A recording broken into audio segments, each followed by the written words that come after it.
ফরিদপুরের সদরপুরে ৪,০০০ দরিদ্র মানুষের মাঝে বিনামূল্যে চিকিৎসা সেবা ও ওষুধ সামগ্রী বিতরণ করেছে হযরত শাহ চন্দ্রপুরী জাকের কল্যাণ ফাউন্ডেশন।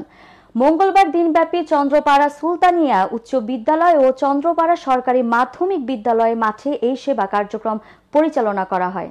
সকাল ১০টায় চিকিৎসা সেবা কার্যক্রম উদ্বোধন করেন ফাউন্ডেশনের চেয়ারম্যান শাহ সুফি সৈয়দ কামরুজ্জামান নকশেবন্দি মোজাদ্দেদি। এ সময় অতিথি হিসেবে উপস্থিত ছিলেন সদরপুর উপজেলা নির্বাহী অফিসার জাকিয়া সুলতানা, সদরপুর থানার অফিসার ইনচার্জ আব্দুল মোতালেব, চন্দ্রপাড়া সুলতানিয়া উচ্চ বিদ্যালয়ের সভাপতি আলহাজ শাহ আলম রেজা ও অত্র এলাকার গণ্যমান্য ব্যক্তিবর্গ।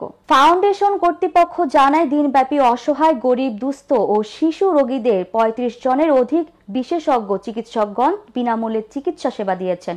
এছাড়াও রোগ নির্ণয়ের পর তাদেরকে বিনামূল্যে ওষুধও দেওয়া হয়েছে।